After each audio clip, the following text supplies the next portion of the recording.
پیارے بچوں، آپ کو پتہ ہے ہمارے نبی کون ہے؟ ان کا نام کیا ہے اور وہ کیسے تھے؟ جی، ہمارے پیارے نبی حضرت محمد صلی اللہ علیہ وآلہ وسلم ہیں۔ وہ ہمارے نبی ہیں اور سب سے آخری نبی ہیں۔ ان کے بعد کوئی بھی نبی نہیں آئے گا۔ اور وہ کیسے تھے؟ وہ بہت اچھے تھے، بڑوں سے احترام سے پیش آتے تھے، بچے سے بہت پیار کرتے تھے۔ وہ ہر کسی سے پیار کرتے تھے، چاہے وہ مسلم ہو یا غیر مسلم، سب سے وہ پیار کرتے تھے، سب کے ساتھ ایک جیسا برتاؤ رکھتے تھے۔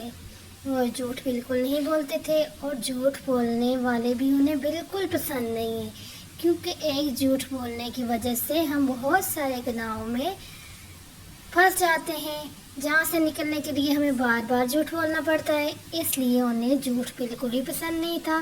اور پیارے بچے، آپ بھی بالکل جھوٹ نہیں بولا کریں، کیونکہ ہمارے پیارے نبی صلی اللہ علیہ وسلم کو یہ بالکل پسند نہیں تھا۔ پیارے بچوں، میں آپ کو آج ایک کہانی سناتی ہوں چور کی۔ مدینے میں ایک شخص نے اپنے کزن یعنی کہ اپنے چاچے کے بیٹے کا مال چرایا، اور جب اس چور کو پکڑا گیا تو وہ چور جھوٹا تھا۔ اس نے جھوٹ بولا کہ نہیں، یہ میں نے تو چوری نہیں کیا، یہ تو میرا اپنا مال ہے۔ لیکن جس شخص کا وہ مال تھا وہ کہہ رہا تھا، سو کزن یعنی چاچا کا بیٹا، کہ نہیں یہ میرا مال ہے۔ آخر کر اس شخص جس کا مال تھا اس نے بولا کہ چلو ٹھیک ہے، تم قسم اٹھا لو اگر تم سچی ہو تو۔ اس چور نے جھوٹی قسم اٹھائی کہ نہیں یہ تو میرا مال ہے۔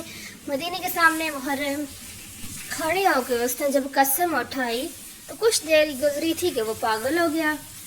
پاگل ہو کے وہ مدینے کی گلیوں میں ادھر ادھر گھومنے لگا۔ جب حضرت محمد صلی اللہ علیہ وآلہ وسلم کے دادا کو، حضرت عبد المطلب کو اس بات کی خبر پہنچی تو وہ وہاں پر تشریف لائے اور سارا مال جمع کر کے جس کا مال تھا اسے دے دیا۔ اور وہ شخص جو جھوٹا تھا وہ مدینے کے گلیوں میں پاگلوں کی طرح گھومتا رہا اور آخر کر ایک پہاڑی سے گر کر مر گیا، اور اس کے گوشت کو جانوروں اور پرندوں نے نوچ نوچ کے کھایا۔ اس کے ساتھ یہ سب کچھ کیوں ہوا تھا؟ کیونکہ اس نے جھوٹی قسم اٹھائی تھی، وہ بھی بیت اللہ میں کھڑے ہو کر۔ اس لیے پیارے بچوں، ایک جھوٹ بولنے کی وجہ سے ایک تو ہمارے اللہ ہم سے ناراض ہوتے ہیں، دوسرا ہم بہت سارے اور بھی پریشانیوں میں پھنس سکتے ہیں۔ اس لیے ہمیں جھوٹ نہیں بولنا چاہیے۔ جو بھی بات ہو ایک دفعہ صاف اور کلیئر اور صحیح طرح سے بتا دینی چاہیے کہ ہم سے یہ غلطی ہوئی ہے، کوئی کچھ نہیں کہے گا۔